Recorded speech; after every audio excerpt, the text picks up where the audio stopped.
Bueno, en primer lugar, saludarlos a todos desde acá, desde Córdoba, Argentina.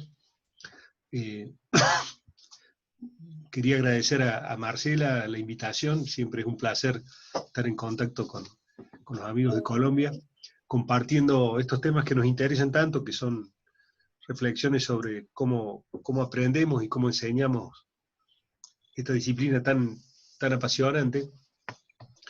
Y esta presentación tiene como eje uno de los temas centrales de la arquitectura, que tiene que ver con la arquitectura y el espacio, entendida como percibible bajo la luz. Así que vamos a ver una serie de puntos que van a culminar en un ejercicio concreto para que empecemos a hacer, que van desde plantear el tema de la luz como elemento esencial de la arquitectura y presente en la cultura de la disciplina. Esto quiere decir, nuestra disciplina tiene 6.000, 10.000 años, entonces el, el, el presente de ese pasado es clave entenderlo, es clave entender que nosotros pertenecemos a esa cultura disciplinar, y es el mayor regalo que recibimos cuando nacemos, es poder participar de los hallazgos y los tesoros que nos han precedido. Ese tema de la luz y el espacio en arquitectura se resume en un arquetipo, que es la ventana, o los lucernarios, digamos, que definen justamente esta relación entre la luz del sol y el carácter de los espacios en arquitectura. Podemos ver algunos ejemplos propios de aplicación de esto, porque justamente el desafío y el interés es poder articular la disciplina conceptual y abstracta con la profesión concreta, digamos, de cómo estas cosas se pueden aplicar en nuestra vida profesional. Y después, como diría, eh, como la didáctica de los instrumentos. Eh, la maqueta, el dibujo, la maqueta combinada con el dibujo, todos puestos en clave exploración, descubrimiento, antes que invención. Le Corbusier decía, el fenómeno de la invención emerge solamente después de la exploración exhaustiva. Entonces, ya que nos estamos dirigiendo principalmente, si no entiendo mal, a estudiantes que se están iniciando en esta apasionante carrera, la idea de explorar y de observar es, yo diría, la clave que tienen como agenda, ¿no? Entonces decía, luego la maqueta combinada con el dibujo, entendiendo que a los instrumentos hay que diseñarlos, hay que combinarlos, yo sugiero siempre el uso de instrumentos combinados y de escalas combinadas, porque esto permite remitirse o considerar la complejidad que es inherente a la arquitectura. Miralles dice, me interesa la arquitectura que es capaz de no ocultar la complejidad que la origina. Entonces, si bien en los primeros niveles de formación vos podés manejar menos variables, la complejidad siempre está presente. Quiero decir que son condicionantes que se van agregando y no complejidades que se van agregando. Pero esto es una sutileza para discutir con los profes. Me viene a la mente ahora. Y terminando la presentación con un ejercicio que pretende que ustedes exploren y descubran la riqueza que hay detrás de simplemente el sol entrando al interior de una habitación. Louis Kahn decía, el sol no sabía lo maravilloso que era hasta que pega contra un muro de una habitación. Pensar que podemos reclamar una porción del sol es poco menos que un milagro, dice. Así que bueno, allá vamos. Les decía, el tema de la luz en la arquitectura está presente desde siempre, en la historia de la arquitectura, pero Le Corbusier, muy joven, cuando empieza a escribir en el texto, estos textos que arman con los amigos en ese París de principio del siglo, es muy vinculado al arte, la define como el sabio y espléndido juego bajo la luz del sol, de los volúmenes bajo la luz del sol, a la arquitectura. Pensando quizás en sus hallazgos en el Mediterráneo y en las moles de mármol blanco del Partenón, ¿no?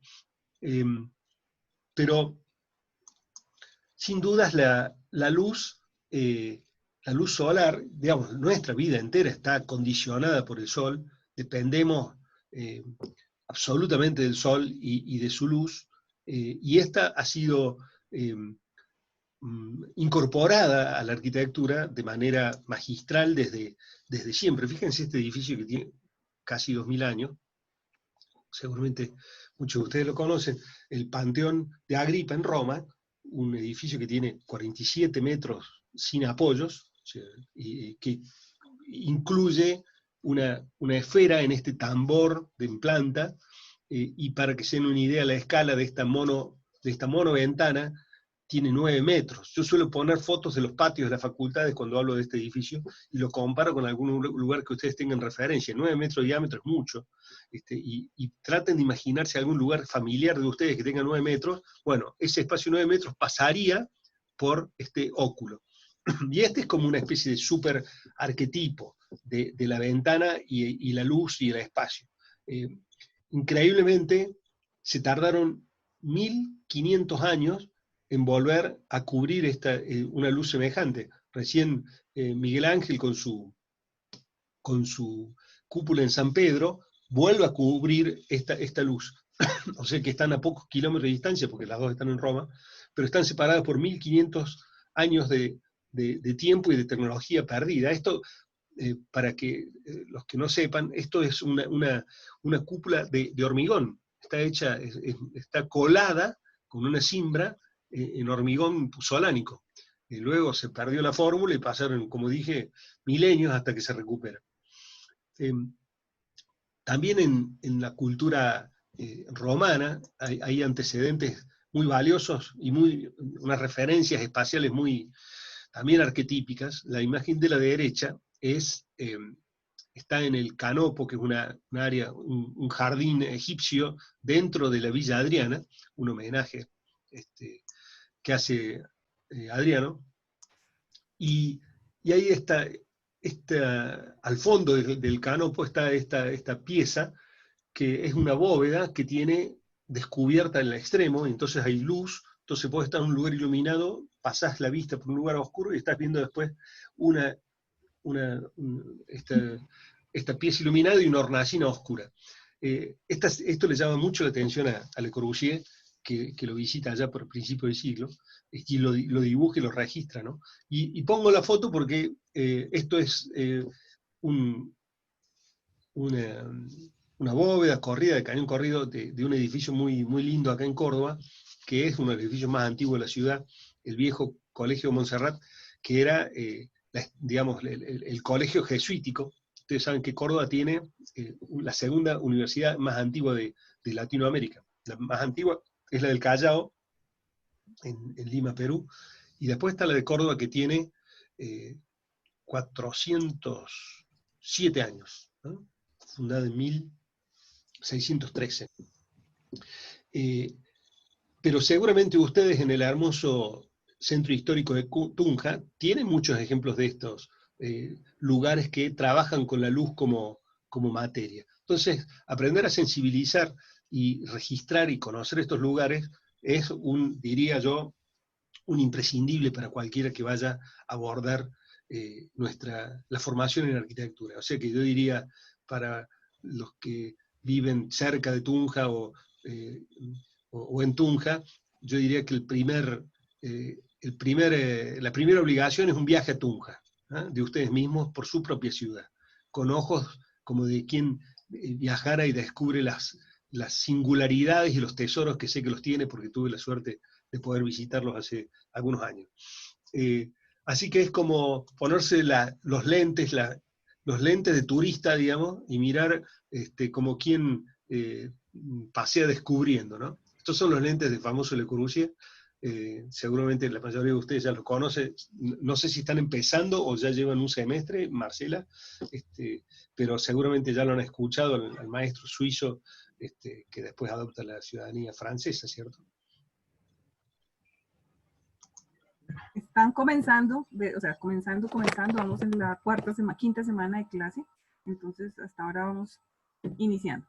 Bueno, fíjense, Le Corbusier ya lo van a conocer mucho, diría, sin duda, el arquitecto más significativo del siglo XX, o uno de los más significativos.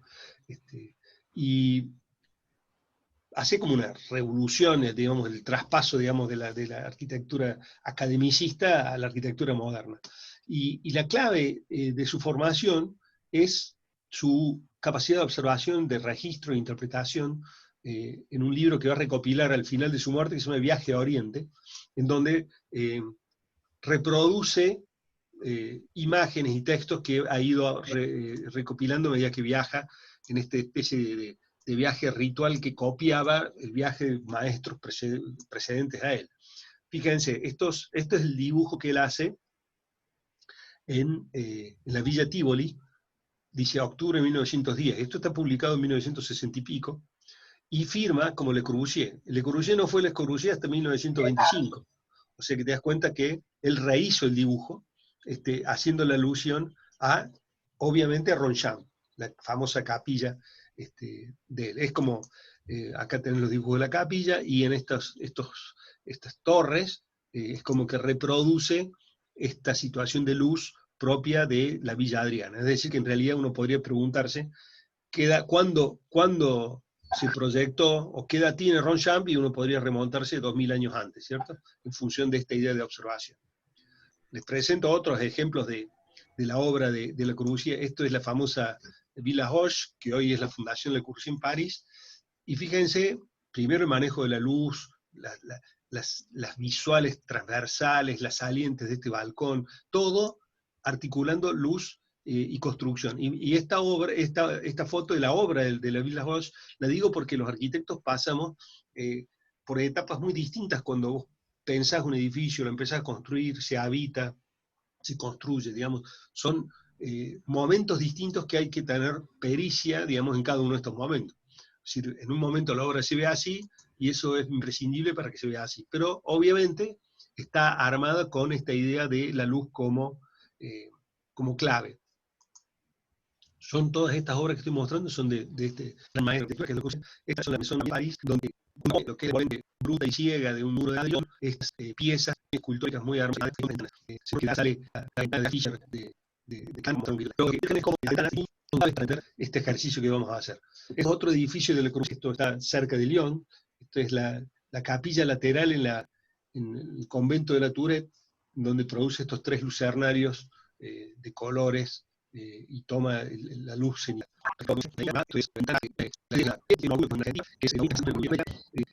una es un centro de la ciudad de Boston, el Centro de Artes Visuales, Centro Carpenter se llama, es muy hermoso. Tiene después un edificio compartido, digamos, de propiedad compartida con Lucio Costa, que es el Ministerio de Educación en Río, y esta pequeña casa para un médico en la ciudad de La Plata, en la provincia de Buenos Aires, la Casa Curuchet, que es muy hermosa. Si la pueden visitar digitalmente, está filmada, ya hay muchas fotos, ahí es más películas filmadas sobre la Casa Curuchet, se las recomiendo.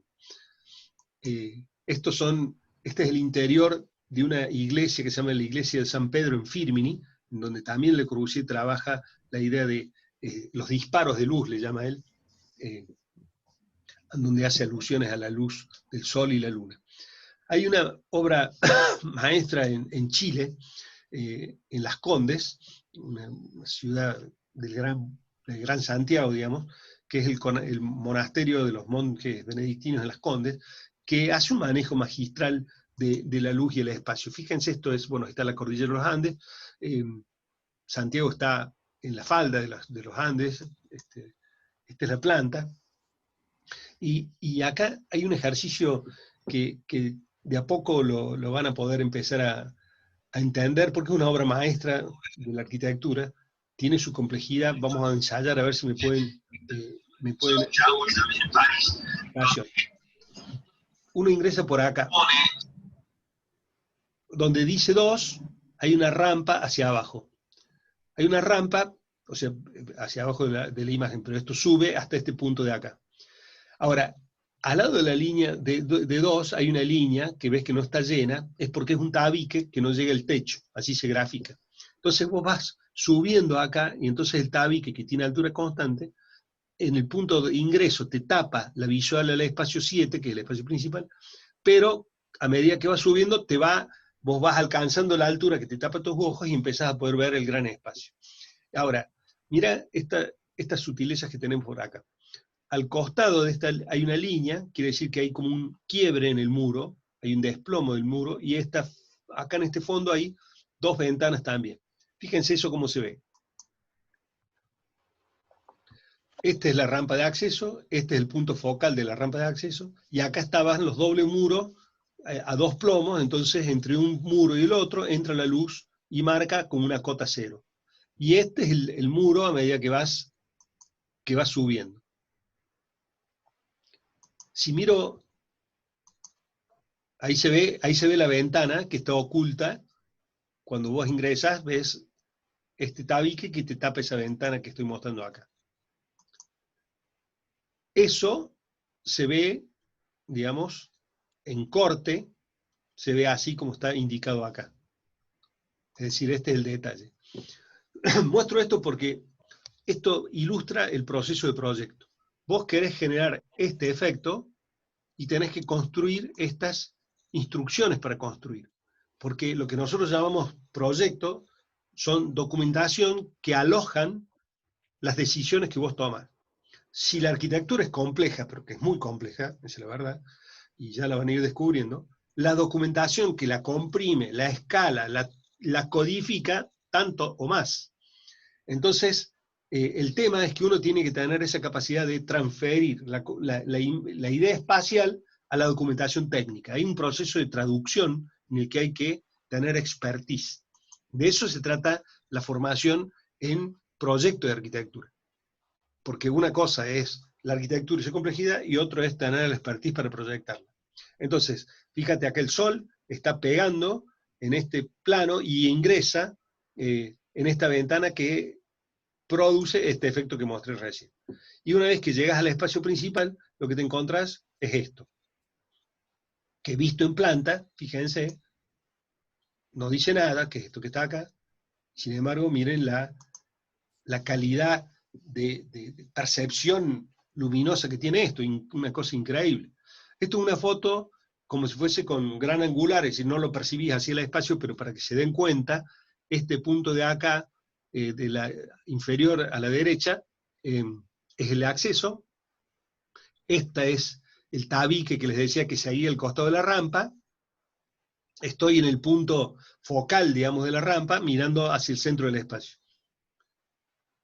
Es un ejemplo maravilloso para, si tienen la suerte de visitar alguna vez Santiago de Chile, este lugar tienen que visitarlo en la medida de lo posible. Pero en definitiva, digamos, el tema pasa por tener como el expertise, vuelvo a decir, en el manejo de la luz como materia arquitectónica. Los filósofos dicen, materia es todo aquello capaz de adquirir forma. Entonces, bueno, efectivamente, la luz permite adquirir forma a los volúmenes que percibimos. Miren esta imagen. Allá atrás hay una habitación. Yo le voy a llamar habitación A. Acá adelante hay una habitación B. Y en la habitación B hay una ventana por donde entra el sol. Si esto estuviese ubicado en Colombia, por la altura del sol que tienen ustedes, esto solamente podría ser a la mañana o a la tarde. Es decir, esta ventana puede ser al este o al oeste. Y con eso, una vez por día, tendría yo esta situación. Y una clave está en que en esa habitación del fondo hay una luz A y acá hay una luz B. Es decir, una de las claves para poder trabajar los espacios de manera sugerente es que no tengan luz homogénea, que no sea todo la misma luz, sino que haya situaciones A y B, por ejemplo. Y en este caso, yo sabiendo que estoy en Tunja y el sol a la mañana entra inclinado, bueno, puedo hacer este efecto de contrapunto entre esta raya vertical y esta raya inclinada. Donde yo vivo, en invierno el sol tiene 36 grados, o sea, es súper inclinado. Al mediodía, 36 grados. Y en verano, 80 y pico. Es decir, tiene 46 grados de declinación el sol porque nosotros estamos en latitud 30. Mientras que ustedes están mucho más cerca del Ecuador, no perciben ese cambio de estaciones que caracteriza la latitud, por ejemplo, donde yo vivo. Entonces, estamos llegando a un punto, entender que la ventana es un lugar en donde hay que prestar atención. El Corbusier decía, la historia de la arquitectura es la historia de las ventanas, es decir, de cómo van evolucionando a lo largo de la historia de la humanidad.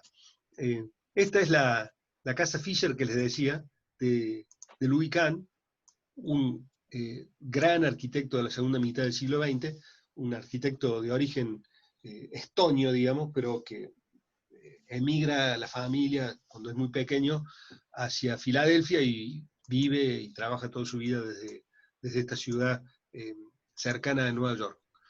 Esta es la famosa casa Fischer, cerca de Nueva York, y fíjense, esta ventana en realidad es un paramento también, y es un asiento, y es un estante, y es un cuadro, todo a la vez. Me parece que esta línea de que las cosas son muchas cosas a la vez condice con esta naturaleza compleja de la arquitectura. Me parece que acá hay un dato que mirar. La otra idea es que las cosas pertenecen también a la historia, están enhebradas en una especie de hilo de sentido, así como yo decía, esto me parece que Kahn ha mirado y admiraba mucho, por cierto, a Le Corbusier, me parece que sale o ha mirado las casas Jaoul de Le Corbusier. Fíjense este caso, un gran maestro de la arquitectura de principio del siglo, Mackintosh, en Glasgow, hace en la Escuela de Arte, un edificio muy famoso de Mackintosh, y 100 años después, Enrique Miralles, también en Escocia, hace en el lucernario del Parlamento de Edimburgo estos barcos, porque es una especie de puerto visto desde abajo, una metáfora muy, muy interesante, pero que no deja de ser una referencia a lo que había hecho el maestro escocés antes que él. Este es el hall de este barco, de este puerto donde han convergido una serie de distintos barcos y conforman el hall del Parlamento. Él les dice... Pero no, porque a veces buscamos de cartón. Hago un parque, y dentro del parque hay unos grandes auditorios al aire libre para que la gente se siente, y la cámara donde están los representantes del pueblo, el Parlamento, le decimos nosotros acá, no es nada más que un fragmento de ese parque cubierto, como diciendo, esto pertenece al pueblo, digamos, de Escocia. Y por supuesto que es un pueblo de marinos, y por eso esta referencia a los barcos y a las luceras, y también a la arquitectura de Mackintosh. Este es el caballero que decía que le interesaba la arquitectura, que no era hipócrita, sino que no ocultaba la complejidad que le da origen. Y del dibujo. El dibujo, siempre los arquitectos, para prestar atención, tenemos que dibujar.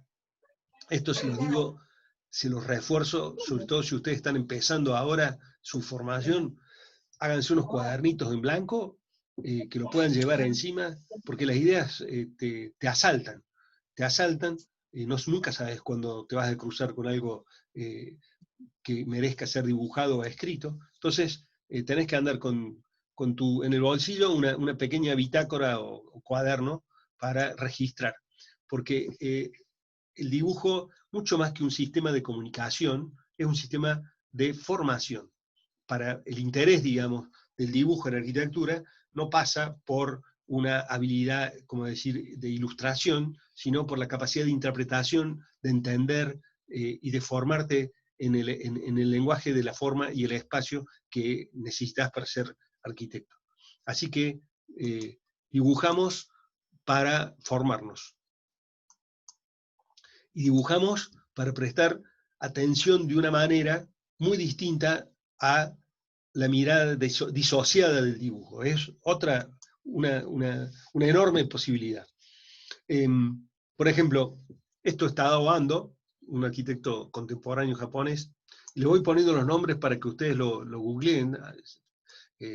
obviamente estos son gente muy, muy conocida, pero siendo ustedes, llevan unas semanas en la formación, bueno, me parece que es absolutamente importantísimo que conozcan referentes, gente muy, muy talentosa y muy, que ha trabajado y hecho arquitectura de excelente calidad, que las vayan conociendo y las recorran, sobre todo ahora que es tanto más fácil adquirir la información. Volviendo a la luz, fíjense, si esto fuese Córdoba, Córdoba, Argentina, y yo estoy sentado en este sillón mirando hacia esta ventanal grande, esta ventana grande está abierta al sur. No hay forma de que ninguna otra luz produzca esta raya. Si esto fuese el hemisferio norte, sería absolutamente al revés. Entonces, conocer esta relación entre la luz, las orientaciones, la geometría que produce es esencial, y de eso se va a tratar un poco el ejercicio. La otra cosa tiene que ver con el ingenio. Miren, este es un arquitecto que ustedes tienen cerca, un genio del siglo XX también, se llama Luis Barragán, que produce obras principalmente en el DF, en México. Y miren la ventana que se inventa Don Barragán. Es una ventana que tiene como 4 postigones, y entonces, claro, la misma ventana te da posibilidades de ser múltiples ventanas, es decir, es la ventana o muchas ventanas. La verdad que le busca la vuelta y es un acierto. Ustedes todavía no tienen ciertas deformaciones que muchas veces tenemos los arquitectos y los estudiantes avanzados. Donde yo vivo hay una especie de predilección por algunos instrumentos. Uno de ellos es este, que les voy a mostrar, que se llama planta, que es una sección horizontal, y que te deja tranquilo porque vos pones anchos, altos, largos acá, combinados con otro que se llama sección en corte. Pero la clave está en poder, mientras hacer esto, imaginar el resultado espacial que esto implica.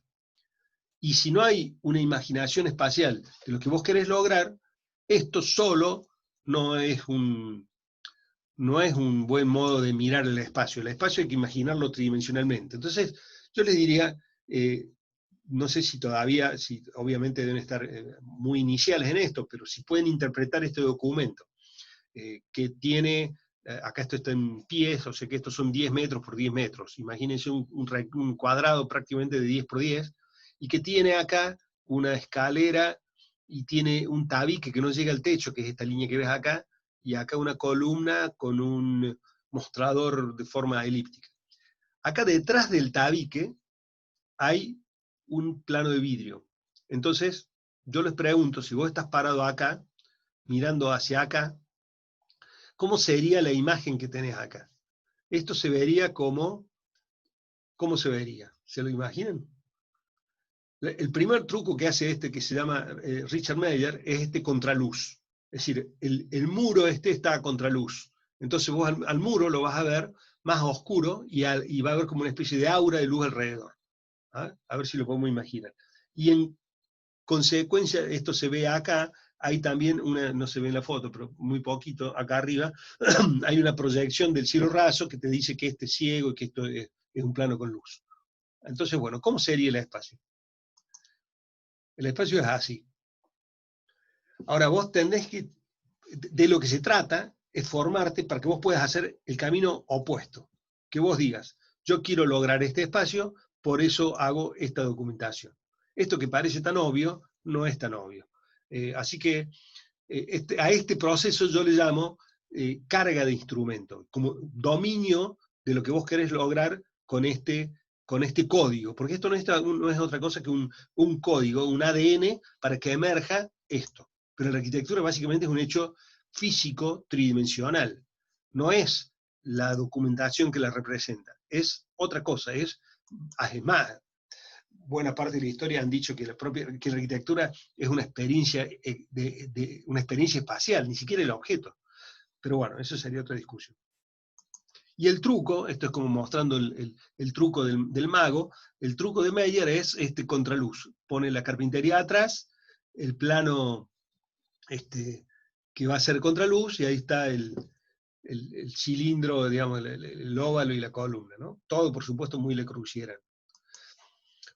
Un maestro contemporáneo, está en plena producción, digamos, que es un arquitecto suizo, se llama Peter Zumthor, lo pongo para que lo anoten y lo miren, también trabaja con exquisitez, te diría, el manejo de la luz, y le incorpora un material, siempre la presencia material, la piedra, la madera, usa como una arquitectura muy, muy táctil, yo diría muy influenciada por el norte de Europa, por los arquitectos nórdicos, sobre todo Sigurd Leurens.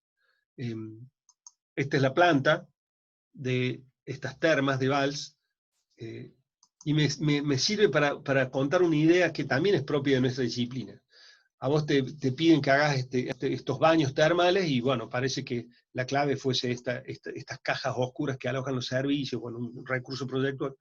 Pero en el mismo momento, en Francia, otro arquitecto hace el mismo tema, haciendo la expresión absolutamente opuesta. Por ejemplo, esto que es de Jean Nouvel, unas termas en Francia de Jean Nouvel. Y la idea que les quiero contar es que en arquitectura una cosa puede ser cierta y lo opuesto también puede ser cierto. No se trata de estar tratando de acertar en una sola solución, sino que hay muchas soluciones. Y esto es la clave para entender por dónde pasan nuestros espacios pedagógicos de aprendizaje y enseñanza. Le decimos nosotros, normalmente en el mundo se le llama taller de arquitectura. Ese espacio donde estamos todos explorando múltiples soluciones a problemas planteados. Y eso hace que este tipo de experiencia común, donde alguien va a plantear un problema y hay, en este caso, hoy tenemos 50 personas o 49 participantes, va a haber 49 soluciones al problema que vamos a plantear. Y eso hace especialmente rico el taller, porque no se trata de que vos aprendés solamente por lo que vos haces, sino que, bien planteado, vos podés aprender con lo que hacen otros. Dentro del ejercicio que voy a mostrar van a ver un ejemplo de qué me refiero cuando digo esto. Bueno. Ya presenté en la Casa Fischer otros los maestros de la arquitectura del siglo XX, Louis Kahn, que también trabaja de manera muy consciente y muy espectacular la luz, la materia y la geometría. Los pongo así para que ustedes puedan googlear el nombre. Hay muchísima información de la obra de Kahn, siempre con las ventanas o con las luceras, está procurando reflexionar sobre cómo llegar la luz al interior. Este es una pequeña sala de lectura, que no es tan pequeña porque es larga, en realidad es como un perímetro en una biblioteca que hace en New Hampshire, en un pueblito que se llama Exeter, cerca de Boston, en donde, en un edificio que este es el hall, la cubierta del hall, digamos, envuelve a este vacío, que es un vestíbulo de múltiple altura, con el depósito de los libros, y alrededor del depósito de los libros, hacia el exterior del edificio, hace unas salas de lectura iluminadas, digamos, con el sol accesible. Y fíjate vos la calidez de la luz y los materiales. Esto se termina en 1970, y si vos la visitas hoy, parece que estuviera terminado hace media hora. El edificio es impecable, ¿verdad? Y estos son los vestíbulos que enfrentan estos pequeños gabinetes de madera, son las cajas que te permiten tener el encuentro individual con el libro.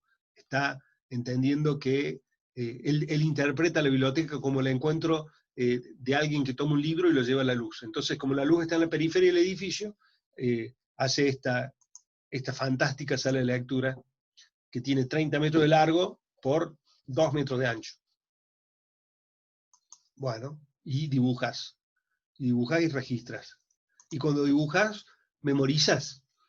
Memorizas, no te olvidas más lo que dibujas. Y si memorizas, después tenés una experiencia de formas y espacios que son un recurso a la hora de proyectar.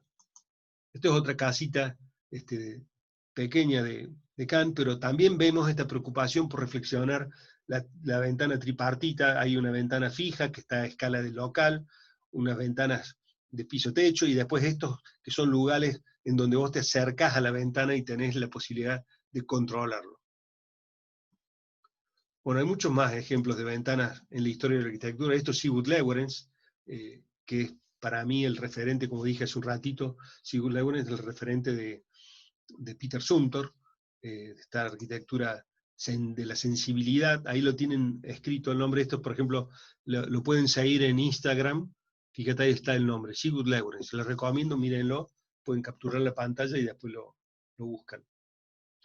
Ahora, hacer arquitectura con luz no necesariamente es algo que sea, digamos, exclusivo de estas arquitecturas centrales o de gran calidad, digamos, de costo, sino, fíjense, esta pequeñísima biblioteca en uno de los países más pobres del mundo, que es Burkina Faso. Es una arquitectura hecha por un joven también de Burkina Faso, se llama Francis Queré, nacido en 1965, hace esta biblioteca que, miren, vale la pena ver lo que hace con la luz en este caso. Este lugar, bueno, los lugareños fabrican estas vasijas de barro, y con esas vasijas de barro las va a cortar con una moladora y va a generar esta especie de piezas, como si fuesen unos huecos en el techo, en la losa que le decimos nosotros, que no es otra cosa que una serie de jarrones, cacharros de arcilla cocida, y bueno, se llena la losa, y fíjense el resultado interior de esta arquitectura hecha con los medios más precarios que te puedes imaginar, ¿no? Ahí lo tenemos a Francis Queré. Es decir, que no se trata de hacer algo, como decir, ni sofisticado, ni caro, sino que con pocos recursos y muchas ideas se pueden hacer cosas absolutamente interesantes. El tema es, primero, entender esto, entender que con la luz, la geometría y la materia podés construir el espacio, no solamente construir el espacio, sino construirlo en clave dinámica, es decir, el sol, no solamente nos movemos nosotros por la arquitectura, que en general es algo estático, sino que se mueve el sol.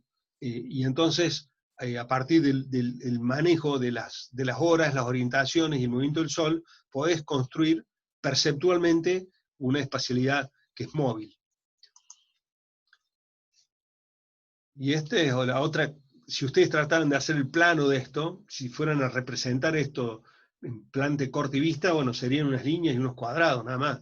Pero la calidad, la belleza plástica de esta imagen es producto de imaginación tridimensional, ¿no?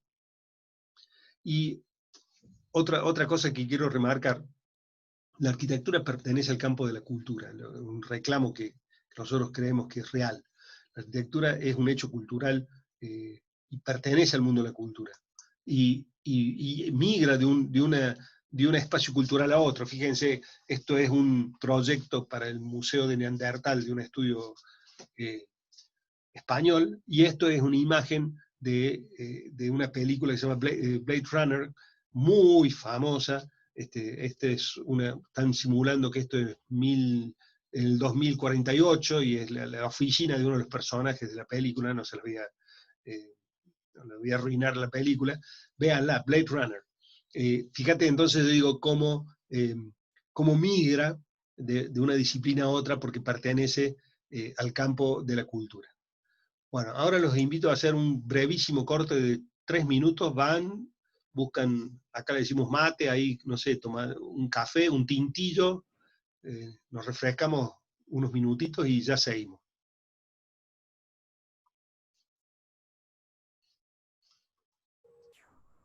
Ok, gracias.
¿Te parece que seguimos, Marcela?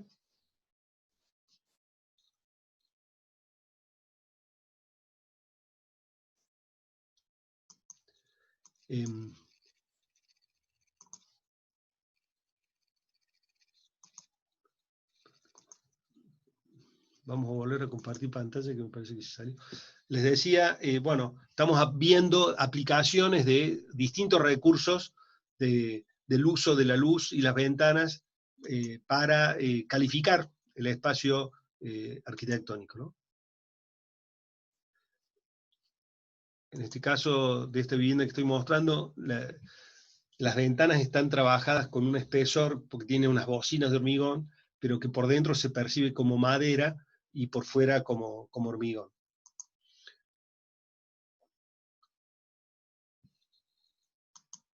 En el área de estar comedor hay unas luceras que toman el sol del mediodía, o sea, del norte, y de la tarde, es decir, el oeste, y lo hacen rebotar en estas cajas. Los artefactos son como una especie de grandes cajas que contienen la ventana, digamos, con esto es luz natural, pero también tienen la posibilidad de noche de iluminar con estas lámparas, digamos.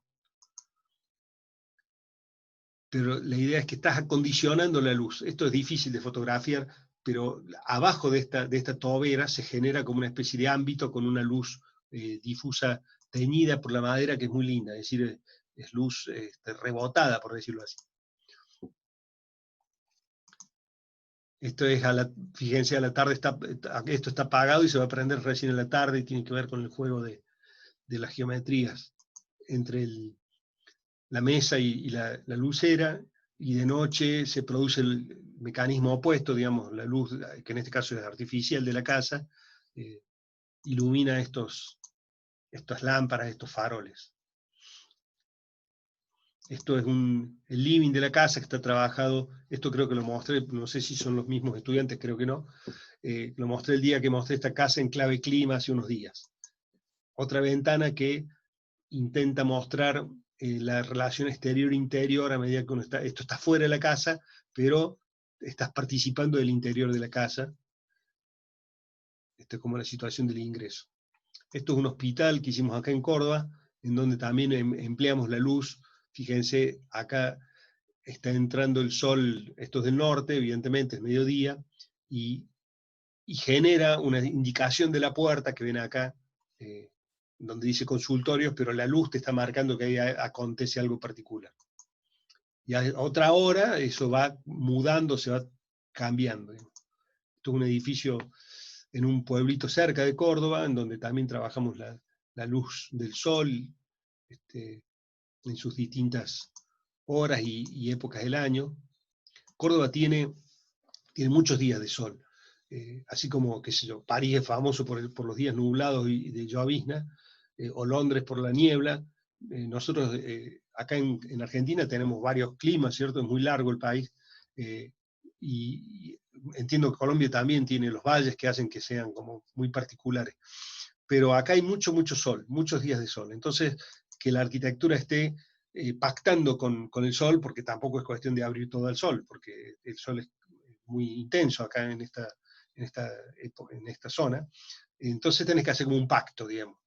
Por ejemplo, esto es un muro al oeste, en donde está separado como el doble muro, como mostré en el monasterio benedictino, y entonces se produce un efecto de luz que creo que es interesante. A la tarde el sol pega en esto y sube, y uno ve como el sol reflejando desde abajo, ¿no? Esto es otra obra. Bueno, es algo que usamos mucho, digamos, el sol y las ventanas están en la preocupación de la arquitectura, y esta exploración, yo los invito a que la hagan, y para eso van a ver el ejercicio que vamos a hacer ahora, que parte de la idea de trabajar tridimensionalmente, con maquetas. La maqueta tiene la ventaja de que es muy fácil de entender, muy fácil de instrumentar. No es que vas a estar un año aprendiendo a hacer maquetas, sino que con un simple cartón o papeles, o el material que tengas a mano, podés empezar a construir la tridimensionalidad de las cosas. Esto es la foto de una secuencia de un arquitecto muy famoso contemporáneo, se llama Rem Koolhaas. Esto es una maqueta de papel hecha por Rem Koolhaas. Y también les sugiero que vean las maquetas de papel de otro arquitecto muy reconocido, que se llama Pablo Méndez, un arquitecto paulista. Tiene un texto muy lindo que se llama Está en Conversaciones para los Estudiantes, de Gili, y ahí van a encontrar un texto que se llama Maquetas de papel, que se los recomiendo. Pero en definitiva, con estos elementos muy simples podemos llegar a complejidades muy, muy importantes. Desde esta especie de origami, es decir, de generar desde una hoja de papel distintos especulaciones tridimensionales, digamos, hasta maquetas de edificios hechas en cartón y en papel, ¿no? Hay una clase, creo que lo marco más adelante, una clase que está disponible en el canal de YouTube de la cátedra mía, pero ahí les voy a pasar el link, en donde hablo una hora sobre este tema. Yo acá lo voy a pasar rápido, ¿no? Pero se llama Las maquetas en la época de pandemia o algo así.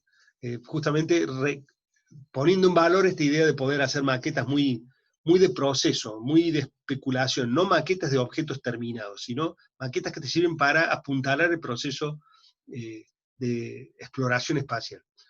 La primera condición que tenés que tener en cuenta cuando haces una maqueta es que la maqueta reproduce la proporción de las cosas, pero no la escala de las cosas. Es decir, al ser normalmente una reducción del espacio, vos haces una transformación y al achicarlo al espacio tener una relación tipo Gulliver, vos sos grande y el objeto es pequeño, y eso facilita poder ver cosas, pero oculta la escala. Entonces es imprescindible que cuando hagas maquetas le incorpores las personas en la escala que está la maqueta. Esto es clave. La segunda clave es esta. Vos ves la maqueta que usamos nosotros, son maquetas que están hechas como en borrador, por decirlo así, no son pasados en limpio. Ves que están pegadas con cinta, están hechas para probar cosas.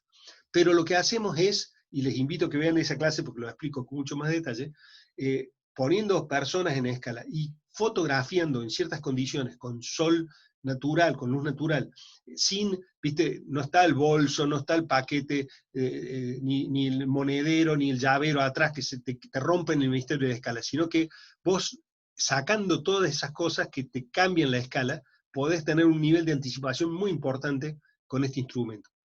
Estos son maquetas de los trabajos de los estudiantes nuestros, suponete de tercero, que sería para ustedes un sexto semestre. Y son maquetas construidas en madera balsa y en cartón, digamos, son más elaboradas que lo que vamos a hacer ahora, pero sí me sirven para que entiendan esto de sacar, que el objeto no es la maqueta, sino la foto de la maqueta proyectada, donde sí te permite anticipar la noción de escala. Fíjense, clave que esté en el registro con las alturas de las personas, ¿no? Y miren el nivel de realidad que esto tiene. Son increíbles el nivel de anticipación que tiene. Así que bueno, eso lo pueden encontrar acá. Si tienen, pueden capturar la pantalla o con los celus, con la cámara, le podés leer ese código QR, te va a mandar a la página la página mía, a un link que se llama link de clases. Y ahí vas a encontrar 5 o 6 clases. Una de ellas se llama La maqueta en tiempo de pandemia. Así que al que le interese profundizar en este tema de los modelos y las maquetas, vaya por ahí. La segunda clave, que también, igual que esto, hay una clase que dura 1 hora hablando de esto, no 1 minuto, es el tema del dibujo. Los arquitectos aprendemos a dibujar y aprendemos arquitectura dibujando. Me acuerdo ese libro que tan generosamente me regalaste, Mari, de Arquitecta Mesa, de Samper, que Samper cita a su maestro, que es Le Corbusier, y dice, ¿usted quiere aprender arquitectura? Dice el texto ese. ¿Usted quiere aprender arquitectura? Vaya y dibújela. Y Samper le hace caso y le contesta con un libro a Le Corbusier, que está publicado por algunos de los editoriales de ustedes. Otro gran maestro que también laburó con Le Corbusier es el maestro Rogelio Salmona, un arquitecto magistral, digamos, que tienen ustedes ahí en su tradición, que yo les diría a los estudiantes que están comenzando en su formación que lo transiten, lo visiten. Hay obras de él en Bogotá, hay muchas, hay una muy conocida, que son las Torres del Parque, que por ahí tengo, me olvidé poner hoy, pero tengo unos dibujos de la Torre del Parque que hice cuando estuve la última vez. Pero entonces dibujamos, no solamente para que alguien entienda lo que pensamos, dibujamos para formarnos. Esto hay que entenderlo, ¿no? No, como decía al principio, no se trata de dibujar en términos de ilustración, sino dibujar en términos de soporte de la imaginación y dibujar como una forma de aprender este mundo de la forma y el espacio. De las 1000 millones de formas que hay de dibujar, yo voy a tirar una sola línea ahora, por la brevedad del tiempo que tenemos, que tiene que ver con esta operación. Esto, como ven, no trata de ser un dibujo bello, no, pero sí explica una idea que está latente en el dibujo, que es la siguiente. Si yo dibujo este fondo gris que continúa de este otro lado, uno percibe un principio de la Gestalt, que es la continuidad del fondo, yo percibo una esfera acá delante, ¿cierto? Un círculo. Ahora, esta operación que yo hago acá a la izquierda, estoy haciendo este dibujo que está hecho en negro, pero al hacer este dibujo también hago este dibujo en blanco. Es decir, que con el dibujo estoy haciendo dos cosas. No dibujo con el grafito sobre el papel, sino que dibujo con el grafito y con el papel. Es una doble operación. Y la arquitectura es lo mismo. Es como quien dijera, esto negro es el envolvente y el blanco es el espacio. Es decir, es una operación en negativo. Por eso es tan compleja y tan interesante. Con esa idea de dibujar, al modelar la luz para que emerja la luz y tratar al papel con una preexistencia de luz, es que yo inicio, digamos, las lecciones de gráfica en términos de arquitectura. Así que los estimulo a que vayan y recorran ese espacio. Y eso es lo que está detrás, por ejemplo, de este dibujo de un lugar fantástico que hay en la selva mexicana. Estas son las pirámides de Palenque, México. Pero si vos lo mirás en términos de luz, hay un claro oscuro que organiza la secuencia de claros oscuros que hace que vos percibas esto. Eso es lo que está detrás de este tipo de dibujo. Bueno, yo les sugiero que apliquen esta técnica de trabajar con la luz que está en el papel, modelando con los grises el modo en que entra la luz al interior de un espacio. Esos son los dibujos que ilustran el flyer de esta clase, que es, si lo hago muy simple, es esto. Suspendo la variable planta. Esto es un rectángulo, un cubo, en donde solamente tengo dos pequeños huecos. Esto es una luz cenital, y esto es un huequito que está acá en el extremo superior izquierdo, por donde entra luz y acá entra claridad, digamos. Y con, en este caso, una fibra de alcohol, le quito luz al entorno para que esta luz se vea. ¿Se entiende el concepto? Voy, digamos, rescatando la luz del papel. De vuelta, otro ejemplo muy simple, y de vuelta otro ejemplo en donde la planta prácticamente es un código. Fíjate, esta proyección, esta especie de colgante acá en la planta se ve como una proyección. Esto es un código. Entonces hay que manejar el código para que uno domine el código, si no, digamos, no pasa nada. Entonces, esto sería como una exploración con un tipo de dibujo que te permite trabajar la luz y la geometría. Hay que tener un poquito de observación y expertise para saber cómo es la geometría de la luz, cómo se comporta la luz. Y esto que vamos a ver ahora es lo que me gusta a mí decir, una especie de vuelta de tuerca. Bueno, hemos visto la luz en la disciplina, la luz en los maestros, algunos ejemplos particulares, los instrumentos, la didáctica de los instrumentos con que trabajamos, la maqueta y el dibujo, y ahora una combinación de maqueta y dibujo. Entonces, fíjense, acá hay una maqueta que hacemos durante el taller. Estos son maquetas, trabajamos en muchas escalas diferentes. Normalmente sugerimos trabajar, vamos desde 1 en 200, donde ves la relación del edificio, y normalmente es un anteproyecto, 1 en 100, donde trabajamos estructuras, donde trabajamos envolventes, donde trabajamos interferencias con los sistemas de redes, y fragmentos 1 en 50, donde recreamos condiciones espaciales particulares. Y acá estoy dibujando, yo son dibujos que hago en el taller, digamos. Esta es la maqueta del estudiante, yo hago el dibujo, y acá yo puedo aportar desde el dibujo cosas que no se ven en la maqueta, y viceversa, es como una especie de ida y vuelta, es un zoom. Entonces ahí le puedo hacer un zoom acá, y decirle, bueno, mira, podemos hacer este cielo raso, que tiene este tratamiento para la iluminación, o sea, esto que está implicado en esto, está como desarrollado acá con este otro instrumento. Entonces, uso simultáneo de instrumentos. Esta sería otra clave.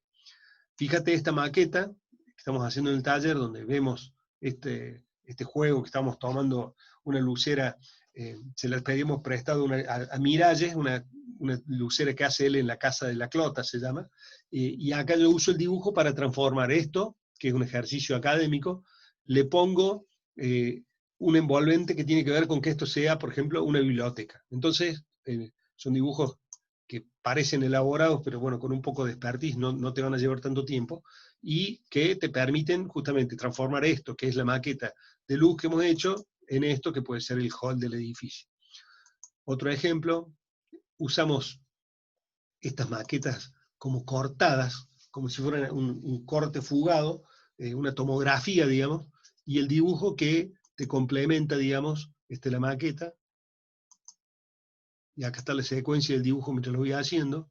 Los dibujos al principio siempre son lánguidos, ¿cierto? Y después se ponen más expresivos. Esto es una maqueta elemental, mirá, esto era en un 200, este estudiante estaba haciendo una escuela, me acuerdo, y tenía un patio grande que tenía esta pieza en el medio, y todo el chiste estaba en que la circulación estaba marcada con amarillo, entonces con esa imagen yo generaba, por ejemplo, este dibujo. Es decir, ahí está el patio y lo comunicaba en el nivel más alto, y la circulación está marcada con un punto amarillo. Pero lo que quiero mostrar es, fíjate cómo estoy usando combinado los instrumentos, y cada instrumento me aporta. Con el dibujo me puedo meter adentro, puedo profundizar en detalles, puedo verificar cómo está funcionando lo que estoy probando. Fíjense esto. Me voy a parar acá donde está el reloj del estudiante, y voy a mirar en este sentido hacia donde están los árboles, y acá hay una caja como traslúcida, no sé si la alcanzan a ver ahí. Hay un patio que tiene un 25 por 70 más o menos de largo. Entonces, bueno, el dibujo es ese. Acá está la rampa, si miran acá, esto tenía una rampa al costado, tenía árboles acá, tenía este anillo de circulación, y el dibujo tiene eso. Me metí adentro. O esto, por ejemplo, que es una maqueta 1 en 200, el estudiante dice que esto mide 25 por 25, el patio interior, 25 por 25 por 6, ¿y cuánto es 25 por 25 por 6? ¿Vos tenés idea espacialmente cuánto es eso? Entonces, con el dibujo me permite complementar la maqueta, me estoy metiendo adentro, estoy viendo la transparencia que tiene este claustro, cosas que digamos, no se ven en la maqueta. O fíjate, esta otra maqueta, la voy a tomar y la voy a transformar en esto. Y acá veo el cielo raso, los equipamientos, los materiales, los libros, porque en este año hacemos biblioteca, pero fíjate, la voy a comparar ahora con el dibujo, con la maqueta original, y fíjate cómo mantengo la luz que está al fondo y en la lucera. La luz está acá y acá. Y ahora mira el dibujo, también rescata la luz en el espacio. Esta es clave. Como digo, esto lo pueden profundizar. Hay una clase ahí que se llama ¿Para qué dibujamos en arquitectura?, en donde muestro esto de manera bastante exhaustiva. Si quieren recoger el código QR, y ya empezamos con el ejercicio para finalizar la presentación. Hacemos una pausa de un instante nomás, mientras toman la foto del QR y estamos.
Bueno,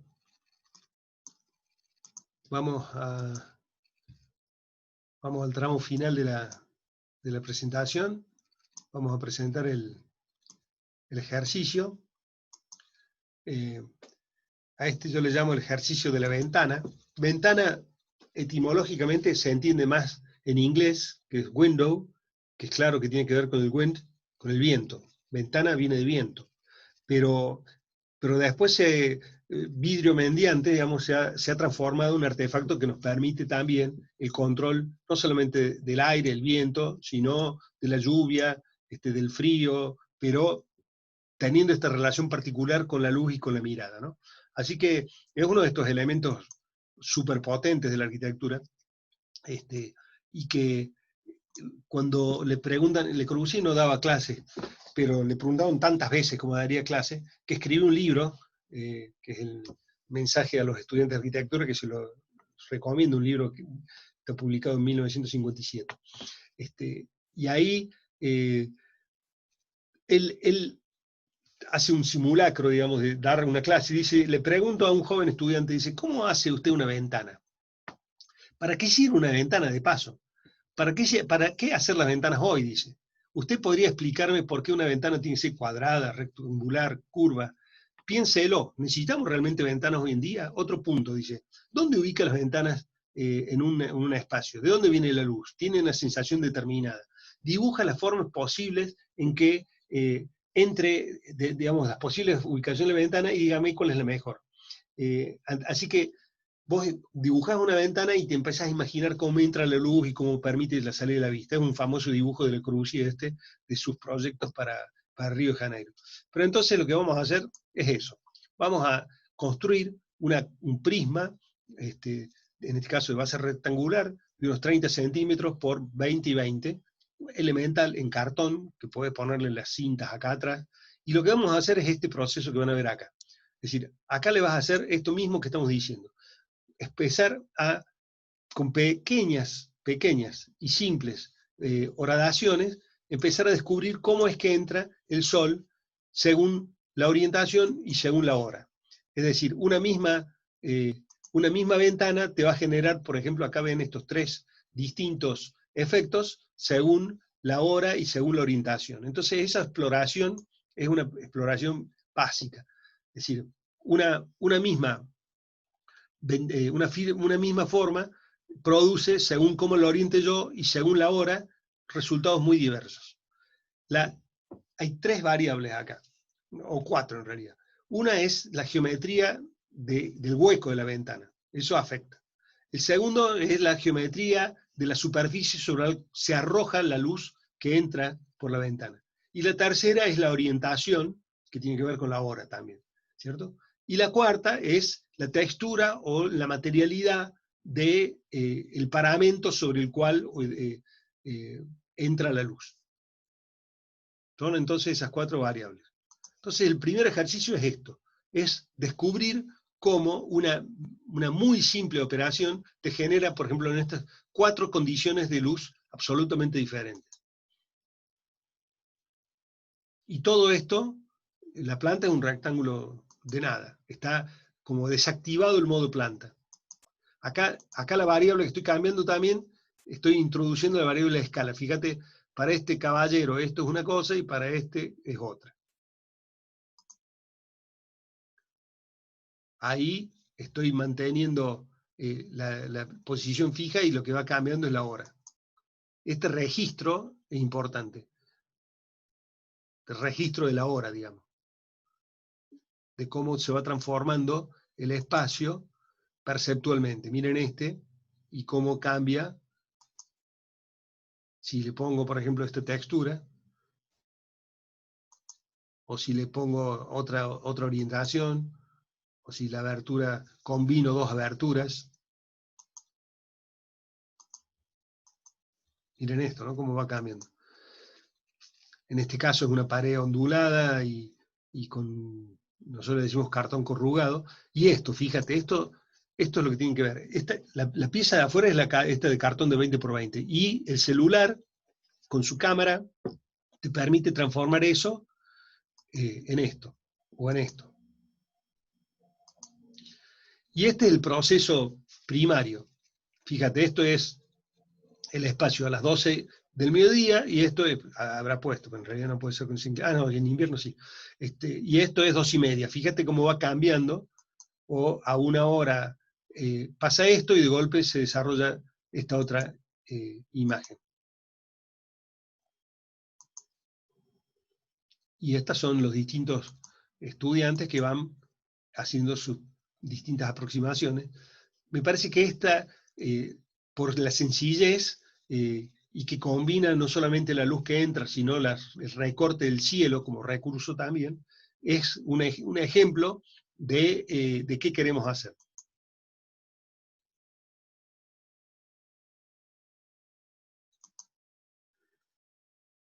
Y un recurso medio de sistema de investigación, que suspendes cosas para ver otras. Estamos suspendiendo un montón de variables de la arquitectura, que son interesantísimas y que se las pueden ir estudiando, pero para que esta complejidad implicada en el sol y en el espacio sea materia de elaboración. Es decir, si yo dibujo la planta de esto, es un lindo rectángulo que no dice absolutamente nada. Pero si estoy reflexionando sobre cómo entra la luz, pueden salir cosas como esta. Ya que digo que no difiere tanto de esta, ¿no? Y de a poco le voy a ir incorporando la complejidad de los sistemas constructivos, las envolventes, la infinidad de variables que componen, ustedes saben, la arquitectura. Estos son los formatos en que presentan los estudiantes, que es como una lámina donde están las distintas, las variaciones, digamos, pero fíjate, la planta, caja 1, caja 2, son prácticamente la misma.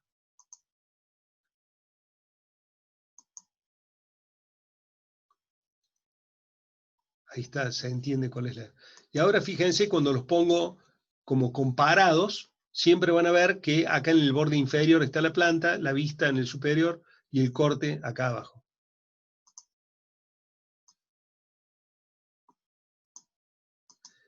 Y acá es donde vos te empezás a dar cuenta que aprendés de tus compañeros.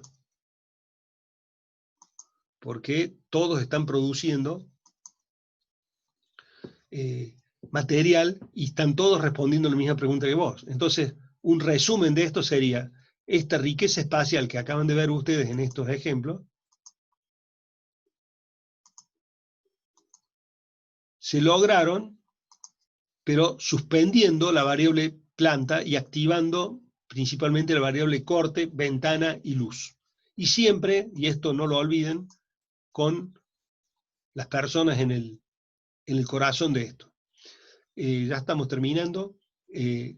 Esto tiene una vuelta de tuerca más, que sería como el segundo ejercicio, que no lo vamos a hacer ahora, pero es la transformación de eso con la materialidad. Fíjense cómo queda este mismo espacio que está elaborado en cartón o en telgopor, y cuando le incorporás el layer hormigón, o cuando incorporás la secuencia de espacio, en lugar de un espacio son 3 espacios estos, y cuando trabajas la envolvente densa, bueno, es infinito.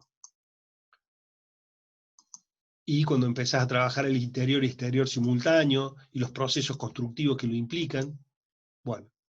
Y la presentación, estos son los resultados de este ejercicio. Esto, lo que vamos a hacer hoy es una cosa de un día, pero esto puede ser un trabajo de un par de semanas tranquilamente. Y termino, mira este dibujo que hice en la plaza de... que lo tenés vos, María Leonor, entiendo, en la plaza de Laiva. Y este es el seminario que dimos en la Facultad de Arquitectura de la Universidad de Boyacá, que tuvieron la gentileza de invitarme hace unos años. La escala había, no sé, 100 personas.